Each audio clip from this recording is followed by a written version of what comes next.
everyone, and thank you so much for joining us today for the last episode of this season of Math for Antiracism. My name is Allie, and I have the pleasure of hosting our conversation with you this evening.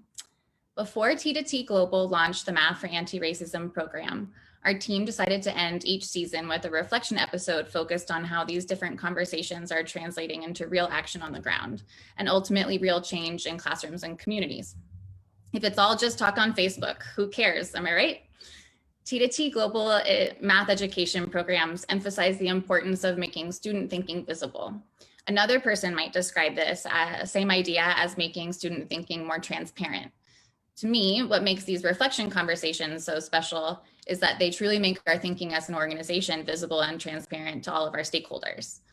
And after all, the more we can share our own thinking while also continuing to seek out the thinking of others, the closer we can grow together and the stronger we can become as a global community. As you listen to today's conversation with members of our team, I invite you to critique our thinking and your own. So much of practicing anti-racism in daily life is about the discipline of doing so and the commitment to holding each other accountable in that process. Thank you for being our partner today in this space. Please enjoy. Hello, everyone. Thank you all so much for joining me today for this reflection episode about this season of Math for Anti-Racism. Before we get started, I was just wondering if you all could take a moment to introduce yourself quickly. Maybe we can go with Pao, then Alix and Callie in that order. Okay. Good afternoon, everyone. I'm Paola Castillo. Everyone calls me Pao. And I am an Ecuadorian, live in Quito, and I work for T2T Global with our partners in Ecuador to build together quality math programs. So I work directly with the field. My name is Alix Van Zandt. I do something very similar to what Pao just described, but in Guatemala. So I work with the partners here on the ground, as well as our education team, our internal education team, and then our partners as well to develop our education programs for Guatemala. And I'm Callie. If you have been following along with Math for Anti-Racism, you have seen my face a couple times before, but I have the opportunity to work with both Pao and Alix and our whole education team, and I'm thinking about how all of the work happening in different countries fits together in a global picture. And while I do that, I get to be based in Ecuador. So I'm on the coast of Ecuador in the town Playas. Cool. So what are some of your biggest takeaways from this season? We covered a lot of ground, but one of the most important things that we talk about is how we're going to take all those learnings and put them into action on the ground.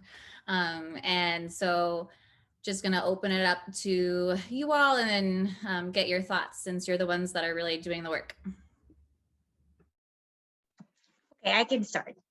I think one of the most beautiful moments that I felt connected with in the last season was actually the last one with Amanda, when she quoted Fran Early and Connie Newton to explain what sharing power equitable is. And she said something important that seals in my head when she said, doing with instead of doing for, was one of the greatest moments, because it clearly marks the way for us as an organization how to approach our partners. So I think that was powerful. I know that's part of what we've been doing in T2T, but listening actually from Amanda, knowing that she's one of the leaders of our partner schools, was really lovely. So that, I think that was one of our greatest moments in last season. And just to add on to that, like thinking about Amanda's episode, of course, she's in country, she's in Guatemala. I've had the opportunity to work with her and her team over the last few years. And for those of you who may not be super familiar with how T2T works, we work typically like through partners. And so instead of just going to a school like directly, we work with somebody who's already in the community and already has sort of this relationship of trust that Amanda talked about a lot in the episode prior to this one. And I really loved when she talked about the importance of like observing and coming in and asking questions and not making assumptions about the teachers that we're working with.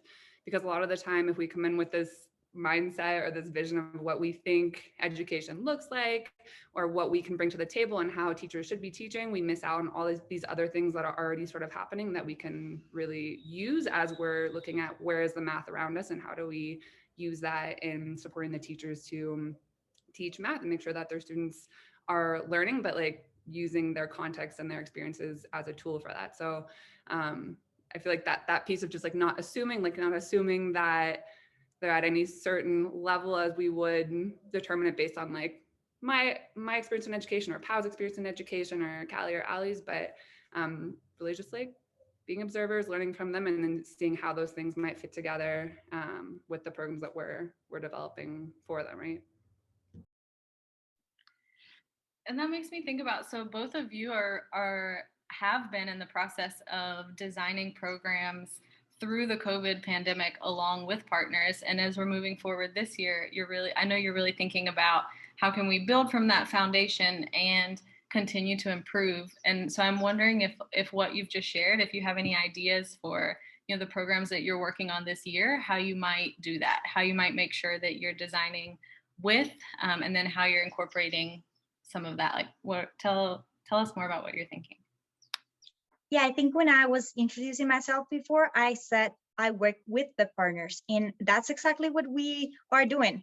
We are always thinking on them, but not working for them, with them, when we are asking them how we can work together, what their needs are. And that's what happened last year when all this pandemic situation happens, and when everyone in the world didn't know what to do. The first thing that we start doing was asking, well, what do you need? So how can we adapt and help to build together whatever the program would be look and will change, because all we had before wouldn't fit in a moment of pandemics. So the first question when we have this moment was, what can we do for you to understand what's going on you, and then work together to build a new program and adapt and do everything. So I think that's what she said was all we do every time, and all we have in mind whenever we are building any new program or running a program we are still having. And also thinking about, like, it's strange. I feel like a lot of people have stories like this in COVID, luckily, but stories about like opportunities being created because of this strange situation that we're in. And so I think when I think about our programs and how we've adapted and what we've developed to respond to COVID, it has a lot to do with being really flexible with sort of almost like starting over with how we even deliver our programs and what the teachers have to be able to like work with us, which has been something that's changed in COVID, but at the same time, it's also allowed us to develop programs where we are working virtually and consistently with partners that are not like geographically super close to us all of the time. So if I think about like examples of bringing that, like what we're learning now into the field, and like I'm going to use La Puerta Abierta as an example again, but just looking at them and like Paola says, starting from the beginning of COVID, like, what do you need? What can we help you with? Okay, we need a resource to work with students. We're not seeing the students in person. We see them every 2 weeks. We need something that's gonna make them think critically or practice that in math, but from home. Okay, so let's come up with a resource that might reflect that. Let's present it to teachers. Let's get their feedback on what that actually looks like.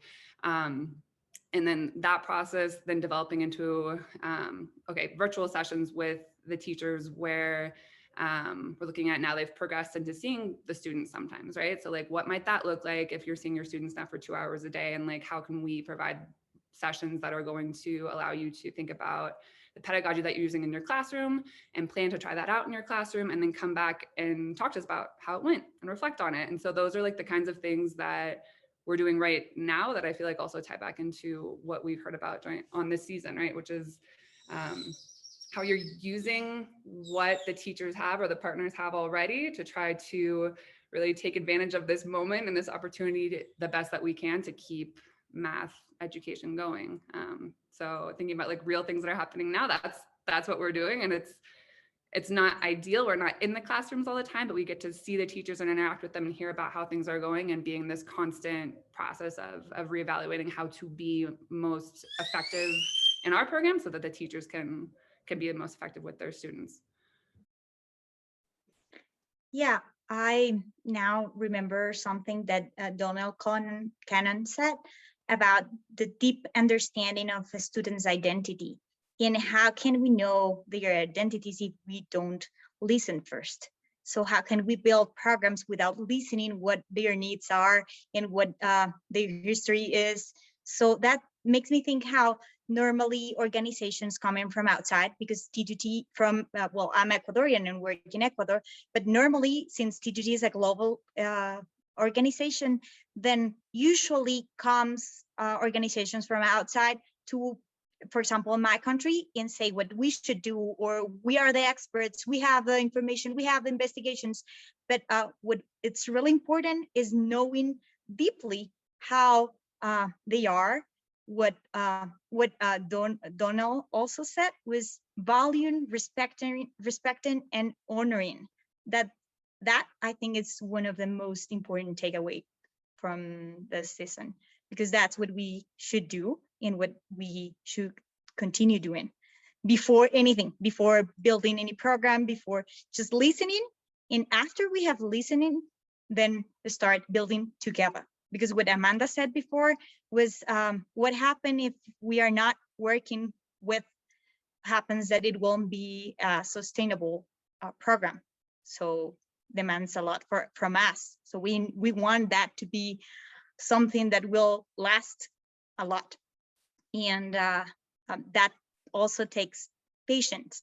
And that's something we also have to remember every time we're building programs, because sometimes we want to see results like now, and sometimes does it not happen like for us so visible. But just after working with the same organization as we did with La Puerta Abierta, then we can see what has been going through this whole, I think she said more than 5 years with us. No, 5 years with us, something like that. So that's what I think.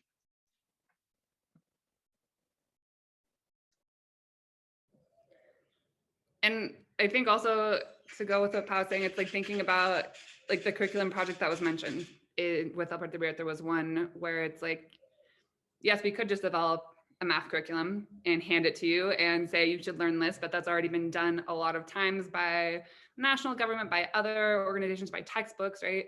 And so what is it that makes it different? Like what makes our work different is it's really contextualizing it for them, working with the teachers so they're part of the process, including them in the creation of it, so it makes sense to them, so it's relevant to them, so it actually lines up with what their objectives are for their students at the end of things. And like that piece of involving them in that and all of the work makes it more sustainable, right? It makes it something that has this ownership piece, and it's also, I think, avoids this like dependency that a lot of organizations, a lot of NGOs tend to create when they try to do good, right?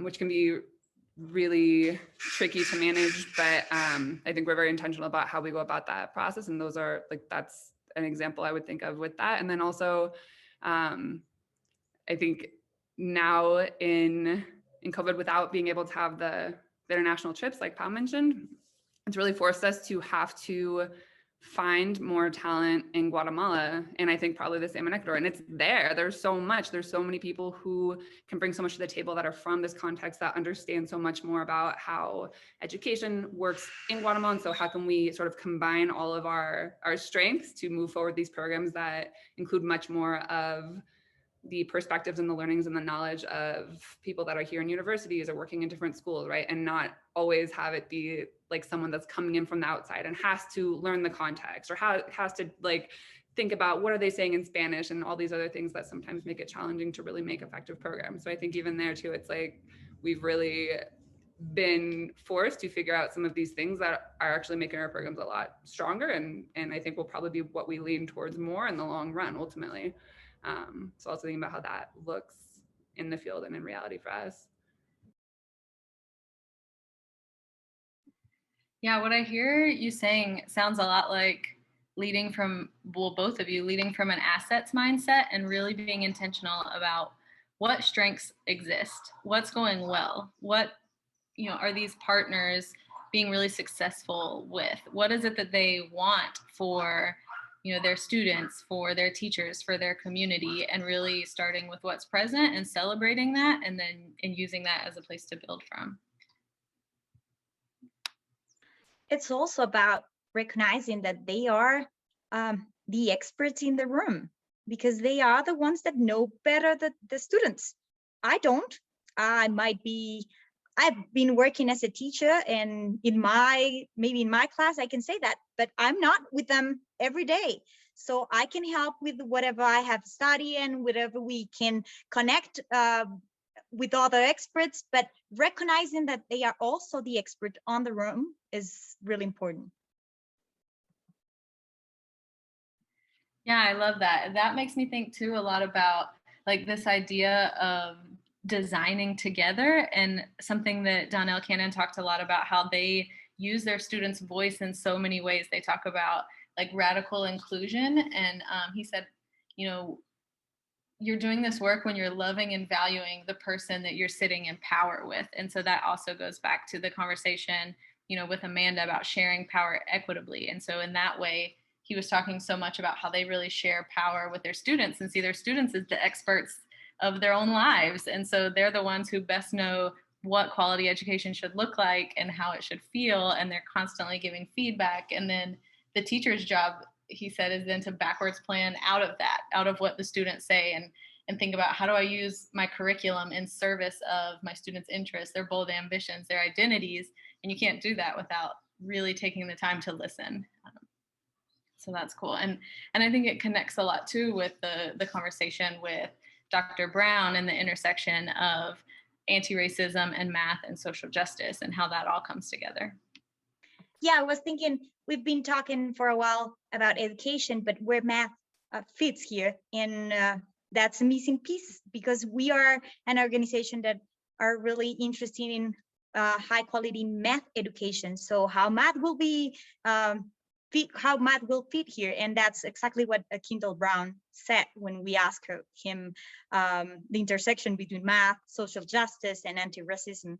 So I think his answer was really clear when he said, I think math as a tool to be used to challenge the status quo.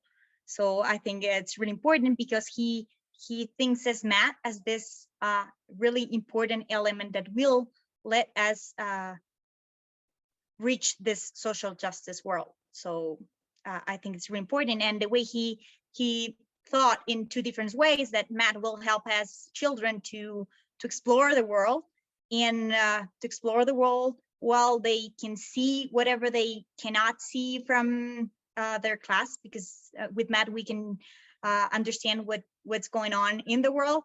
But also math should be something that must reflect their own identities. So that's really important, and that's the part that I think fits very well with social justice, how they can see themselves in every math problem they are working with, and how they can connect these problems with their own reality.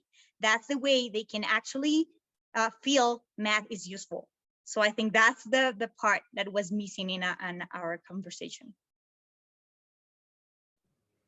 Yeah, I definitely agree with that. It makes me think to the first episode of the season as well, where Dr. Williams was talking about these positive experiences that students have with math, like from a young age, and how much of an impact that can have on like what they think about when they think about math long term, right? And so that like positive math identity, and like, I like math, I see it all around me, it makes sense to me because it's like in my daily life, like that piece, that being the experience of the student, has such a big impact on them later on thinking like, I'm a math person or I'm not a math person, right? Just because it's what is the experience that you've had with math that really kind of drives like how you see it, even like your whole life as adults. I feel like there's so many adults who say like, I'm not a math person, and that comes from like a whole lifetime of experiences with math, right? So I think that too makes me, like what Pao's mentioning now, makes me think a lot about that, the importance of like creating these spaces and interactions and experiences with math that are positive for students so that they associate math with something beyond just like, that's super complicated and I don't get it and I'm never going to learn it. I'm not a math person, right? There's so much that we can do like as teachers, as educators, to really engage students in that more positive math identity. Yeah, I love the way all of this connects together to think about like, so our vision as an organization is, we envision a just, equitable world shaped by quality math education, and how all of these things that we're talking about now are, where students and teachers are fully valued for all that they are and everything that they bring to the table. They're able to feel confident and capable and know that, yes, they are mathematicians, and yes, they can solve problems, and yes, they can challenge their thinking and challenge the thinking of someone else and learn together and grow. And they can do all of that in service of their community, in service of, their own lives, and be benefited from that. And so, the two of you are really building programs that help to eliminate barriers and move us closer to that world. So it's super exciting for me to get to be a part of it. I love that we're having this conversation, and I know that this is not the end, that it's going to continue. But so thanks a lot for sharing so far, and I look forward to the continuation. Thank you so much again for joining us today. I am so grateful for these collaborative and transparent spaces that we build together as a community. We are currently planning the next season of Math for Anti-Racism, and we'll be sharing a launch date soon. In the meantime, I hope you will all check out our online learning community, which is on the Participate Learning platform. You can find a link in the chat. This is a community for educators who are interested in continuing the conversation with us and finding additional resources that will continue to grow as a part of this program that we're all building together. Thank you so much again for your time and commitment to building quality math education programs. Get your vaccine, wear your mask, and remember to love your neighbor. Thanks.